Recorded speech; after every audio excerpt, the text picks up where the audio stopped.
അസ്സലാമലൈക്കും. ഹായ്, നമസ്കാരം. റിയൽ ഹോമിൻ്റെ പുതിയൊരു വീഡിയോയിലേക്ക് എല്ലാവർക്കും സ്വാഗതം. നമ്മൾ ഇതിൽ കുറച്ച് പൊടിക്കൈകളും അതുപോലെ ട്രിക്കുകളുമാണ് കാണിക്കുന്നത്.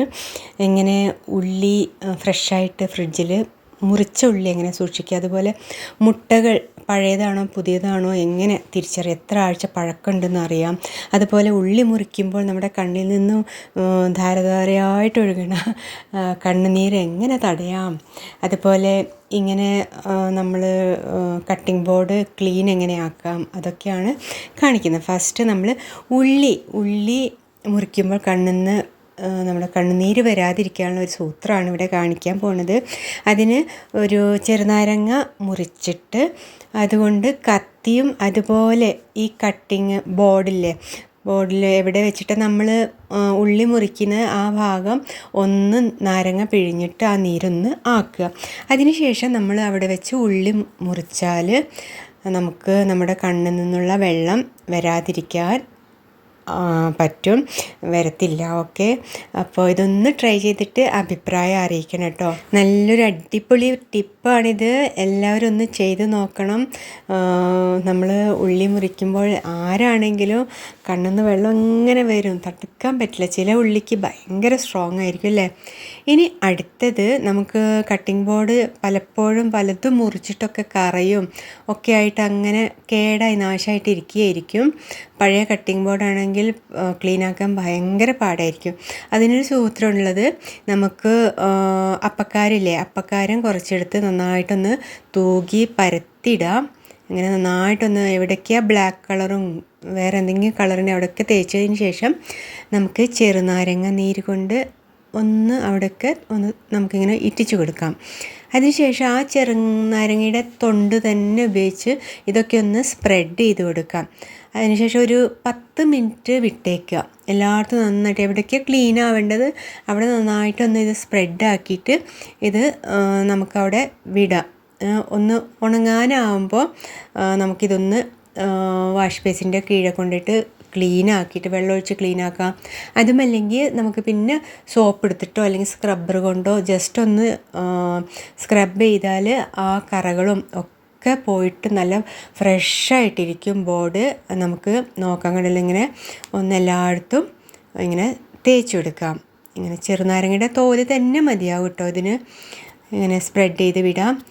നമുക്കൊരു 10 മിനിറ്റ് വെയിറ്റ് ചെയ്യാം. കണ്ടോ, ഉണങ്ങി വരുന്നുണ്ട്. കൂടുതൽ ഉണങ്ങുന്നതിൻ്റെ മുമ്പ് തന്നെ നമുക്കിതൊന്ന് വാഷ് ചെയ്യണം, പൈപ്പിൻ്റെ അടി കൊണ്ടിട്ടോ എവിടെയും നമുക്ക്, അല്ലെങ്കിൽ ഒരു തുണി കൊണ്ട് തുടച്ചെടുത്താലും മതി. പക്ഷേ പൈപ്പിൻ്റെ വെള്ളത്തിൽ കഴുകുന്നതായിരിക്കും ഏറ്റവും ബെസ്റ്റ്. ഇതിപ്പോൾ ക്ലീൻ ആയതാണ് എങ്കിലും കുറച്ച് അവിടെ എവിടെയൊക്കെ ഉണ്ട്, പക്ഷേ ആദ്യത്തെക്കാട്ടിലും ബെസ്റ്റാണ് ഇത് കേട്ടോ. നല്ലൊരു ടിപ്പാണ്. അപ്പോൾ ബാക്കിയുള്ളതും കൂടി ആ കറകൾ കൂടി കളയാൻ വേണ്ടിയിട്ട് ഒന്നും കൂടി നമുക്ക് വേണമെങ്കിൽ ഈ അപ്പക്കാരൊന്ന് തൂകിയിട്ട് ഈ നാരങ്ങയുടെ തൊണ്ട് കൊണ്ട് ഒന്നും കൂടി ഒന്ന് സ്പ്രെഡ് ചെയ്ത് കൊടുക്കാം. ഇങ്ങനെ റൗണ്ട് ഷേപ്പിലാക്കിയാൽ ആ കുഴിയിലൊക്കെ നന്നായിട്ട് പൊയ്ക്കോളും. എന്നിട്ട് ആ ഹോളുകളൊക്കെ ക്ലീനായി കിട്ടാൻ വേണ്ടിയിട്ടാണ് ഇങ്ങനെ ചെയ്യുന്നത്. ഓക്കെ, എന്നിട്ട് വീണ്ടും കുറച്ച് നേരം കൂടി നമുക്ക് വയ്ക്കാം. അതിനുശേഷം ഒന്നും കൂടി വാഷ് ചെയ്താൽ ബോർഡ് കറയൊക്കെ പോയിട്ട് നല്ലൊരു ഫ്രഷ് ലുക്ക് കിട്ടും. തന്നെയുമല്ല, ഒരു ഉള്ളിയൊക്കെ മുറിച്ചതിൻ്റെ ആ മണമൊക്കെ ഉണ്ടാവുമല്ലോ, എങ്ങനെ കഴുകിയാലും പോവില്ല, അതൊക്കെ പോയി കിട്ടും. കണ്ടിപ്പോൾ ഏകദേശം നല്ലൊരു ക്ലീൻ ബോർഡായിട്ടുണ്ട്. ഈ ഭാഗത്ത് നന്നായിട്ട് വൈറ്റായി, കുറച്ച് ഭാഗം കൂടി ഒന്ന് പോകാനുണ്ട്. ഒരു പ്രാവശ്യം കൂടി കഴുകിയാൽ ശരിയായിക്കോളും. പിന്നെ നമ്മൾ വാങ്ങുന്ന മുട്ടകളിൽ പലപ്പോഴും പഴയ മുട്ട വരെ അവർ ചേർക്കുന്നുണ്ടാവും, നമുക്കറിയാൻ പറ്റില്ല. നമ്മളത് പൊട്ടിച്ച് ഉപയോഗിക്കാൻ നോക്കുമ്പോഴായിരിക്കും മണവും അല്ലെങ്കിൽ കേടായതുപോലെ നമുക്ക് ഫീലാവുക. അപ്പോൾ അതിനൊരു സൂത്രമുള്ളത് വെള്ളത്തിലെ ടെസ്റ്റാണ്. നമുക്കെല്ലാം വെള്ളത്തിലോട്ട് ഇടാം. കണ്ടില്ലേ, ഒരു മുട്ട ശരിക്കും അമർന്ന് കിടക്കുന്നുണ്ട്, ബാക്കി മുട്ടയ്ക്ക് പതുക്കെ ഒന്ന് തലപൊക്കി നോക്കുന്നുണ്ട്. ഇങ്ങനെ ചെരിഞ്ഞിട്ടുള്ളത് ഒരാഴ്ച പഴക്കമുള്ളത്, മറ്റേ കിടന്നത് ഫ്രഷാണ്. അതുപോലെ ചെരിഞ്ഞ് കുറച്ചും കൂടി ഒന്നും കൂടി നേരെ അല്ലാതെ സ്ട്രൈറ്റ് അല്ലാതെ കുറച്ച് നിൽക്കുന്നുണ്ടാവും. അതെന്ന് പറയുമ്പോൾ 2 ആഴ്ച പഴക്കമുള്ളതായിരിക്കും. എങ്കിലും നമുക്ക് യൂസ് ചെയ്യാൻ കുഴപ്പമില്ല. നേരെ നിൽക്കുന്നുണ്ടാവും, പൊന്തിയിട്ട് വെള്ളത്തിൻ്റെ മേലെ പൊന്തിയിട്ട് നേരെ നിൽക്കണ അല്ലെങ്കിൽ കിടക്കുകയൊക്കെ ചെയ്യുന്ന പൊന്തി നിൽക്കുന്നുണ്ടാവുമല്ലോ, അത് ഉറപ്പിച്ചോളൂ കേടായിരിക്കും. അത് എടുക്കേ വേണ്ട. നമ്മൾ ജസ്റ്റ് ഒന്ന് കളയുക. അങ്ങനെ പൊന്തി വെള്ളത്തിൻ്റെ മേലെ പൊന്തി നിൽക്കുന്ന മുട്ട എടുക്കാൻ പോകണ്ട, നമ്മൾക്കത് കേടാണ്. അത് കളയുകയേ നിവൃത്തിയുള്ളൂ. ഓക്കെ, അപ്പോൾ ഇതൊക്കെ നല്ലതാണ്. 2 ആഴ്ച പഴക്കമുള്ളതാണ്. നമ്മൾ കേടായതാണെന്ന് കാണിക്കാൻ വേണ്ടി ഇങ്ങനെ പൊങ്ങി നിൽക്കും, വെള്ളത്തിൻ്റെ മേലെ പൊങ്ങി നിൽക്കും, ഇങ്ങനെ പൊങ്ങി നിൽക്കും, അത് കേടതാണ്. ഓക്കെ, അടുത്ത ടിപ്പ് എന്ന് പറയുന്നത് ഉള്ളി മുറിച്ചത്. നമ്മൾ പാകത്തിനൊക്കെ ആയിരിക്കും അരിഞ്ഞൊക്കെ വെക്കുന്നത്, എങ്കിലും അരക്കഷ്ണം ഉള്ളിയൊക്കെ മുറിച്ചാൽ പുറത്ത് വെച്ചാലും കേടാവും. ഫ്രിഡ്ജിൽ അങ്ങനെ വെച്ചാലും അത് എടുക്കാൻ പറ്റില്ല, വൈറസൊക്കെ കയറിയിട്ടുണ്ടാവും. അതുകൊണ്ട് ബാക്ടീരിയ ഒക്കെ ഇൻഫെക്ഷനായ ഒരു ഉള്ളിയായിരിക്കും, അതുകൊണ്ട് യൂസ് ചെയ്യാൻ പാടില്ല. അതിന് നമുക്ക് ചെയ്യാൻ പറ്റിയത് കുറച്ച് ബട്ടർ എടുത്തിട്ട് ആ മുറിച്ച ഭാഗത്ത് നന്നായിട്ട് തേച്ച് കൊടുക്കുക. എന്നിട്ട് ഫ്രിഡ്ജിൽ സൂക്ഷിച്ച് വെച്ചാൽ ഫ്രഷായിട്ട് തന്നെ നമുക്ക് ഉള്ളി പിന്നെ എടുത്ത് ഉപയോഗിക്കാനാവും. കേടൊന്നും ആവില്ല, ഒരു കുഴപ്പമില്ലാത്ത ഉള്ളിയായിരിക്കും. ഓക്കെ, ഇനി നമുക്ക് അടുത്ത ടിപ്പ് എന്ന് പറയുന്നത്, നമുക്ക് സ്ക്രബ്ബറൊക്കെ ചിലപ്പം കൈ തട്ടിയിട്ടൊക്കെ നമ്മുടെ കൈയൊക്കെ മുറിയും പാത്രമൊക്കെ കഴുകുമ്പോൾ. അത് ആകാതിരിക്കാൻ വേണ്ടി നമുക്കൊരു ബോട്ടിൽ ചെറുതാണെങ്കിൽ ഏറ്റവും ബെസ്റ്റ്. എനിക്ക് അത്ര ചെറുത് കിട്ടിയില്ല, വലിയ ബോട്ടിലാണ്. അതിൻ്റെ ആ വായ്ഭാഗമല്ലേ, മൂടിയുള്ള ഭാഗം കട്ട് ചെയ്തിട്ട് എടുക്കുക. അതിന് ശേഷം നമുക്ക് ആ മൂടിയിൽ ചെറിയൊരു ഹോളിട്ട് കൊടുക്കണം. ഒന്നുകിൽ എന്തെങ്കിലും കമ്പി എന്തെങ്കിലും അടുപ്പിൽ വെച്ച് ചൂടാക്കിയിട്ട് മൂടിയിൽ ഒരു ഹോൾ ഉണ്ടാക്കാൻ അത് മതിയാകും.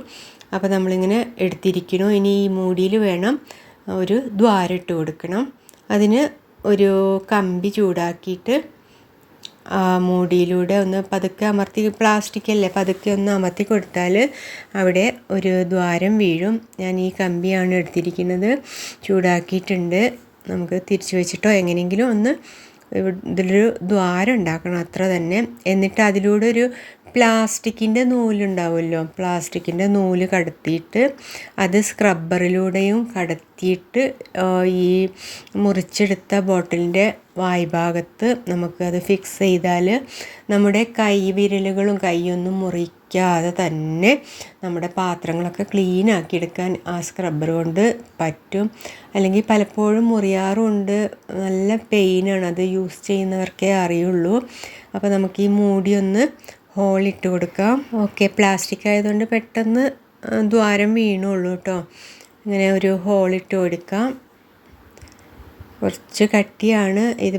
എന്നിട്ട് നമുക്ക് ഈ സ്ക്രബ്ബർ ഒന്ന്, ഞാനിത് വലുതാണ് എടുത്തിരിക്കുന്നത്. ചെറിയതിന് നമുക്ക് ചെറിയ ബോട്ടിലിൻ്റെ വായ്ഭാഗം മാത്രം മതിയാകും. ഇതിന് കുറച്ച് വലിപ്പമുള്ളതാണ്. അപ്പോൾ ഞാൻ വലിയ സ്ക്രബ്ബറാണ് ഇവിടെ എടുത്തിരിക്കുന്നത്. വലിയ സ്ക്രബ്ബറിൻ്റെ ഉള്ളിലൂടെ നൂല് കടത്തിയിട്ട് നമുക്ക് പിന്നെ ബോട്ടിലിൻ്റെ മൂടിയിലില്ലേ ഒരു ഹോള്, അതിലും നൂല് കടത്തിയിട്ട് നമുക്ക് പിന്നെ ബോട്ടിൽ വായ്ഭാഗത്തിലൂടെ അത് ഫിക്സ് ചെയ്യാവുന്നതേ ഉള്ളൂ. എന്നിട്ട് യൂസ് ചെയ്യാവുന്ന ഒരു നല്ലൊരു ഐറ്റമാണ്, നല്ലൊരു കിടിലൻ ഐഡിയ ആണ്. നിങ്ങളെല്ലാവരും യൂസ് ചെയ്യണം. നിങ്ങളുടെ അഭിപ്രായങ്ങളൊക്കെ കമൻസായിട്ട് അറിയിക്കുക. ഇഷ്ടമായാൽ ലൈക്ക് കൊടുക്കണം. സബ്സ്ക്രൈബ് ചെയ്യാത്തവരാണെങ്കിൽ ഒന്ന് സബ് ചെയ്തിട്ട് ഞങ്ങളൊന്ന് സപ്പോർട്ട് ചെയ്യുക. അപ്പോഴേ നമുക്ക് അടുത്ത നമ്മളുടെ വീഡിയോ ഒക്കെ നിങ്ങൾക്ക് കിട്ടുള്ളൂ.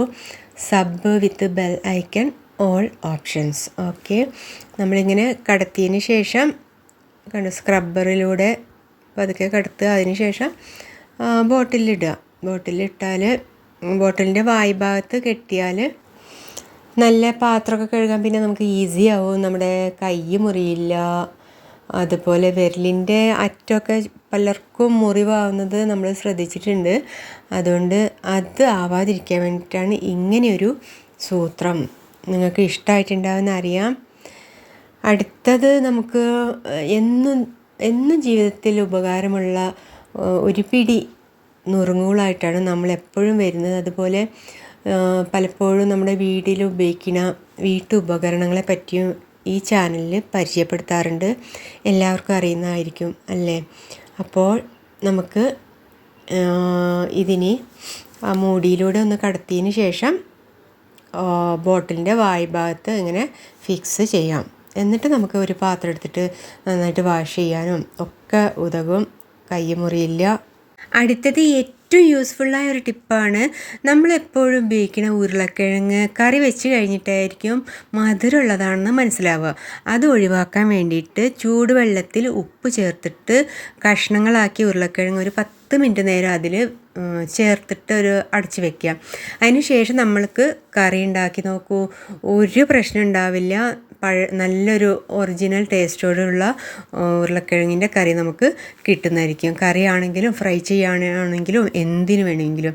അപ്പോൾ നമ്മൾ ഈ വീഡിയോയിൽ കാണിച്ച എല്ലാ ടിപ്സും ഇഷ്ടമായിട്ടുണ്ടാവുമെന്ന് വിചാരിക്കുന്നു. നിങ്ങളുടെ വിലയേറിയ അഭിപ്രായങ്ങൾ അറിയിക്കണം, ലൈക്സായും കമൻസായും. വീഡിയോ ഇവിടെ വൈൻഡപ്പ് ചെയ്യുകയാണ്. അടുത്തൊരു നല്ലൊരു വീഡിയോ വരേക്കും.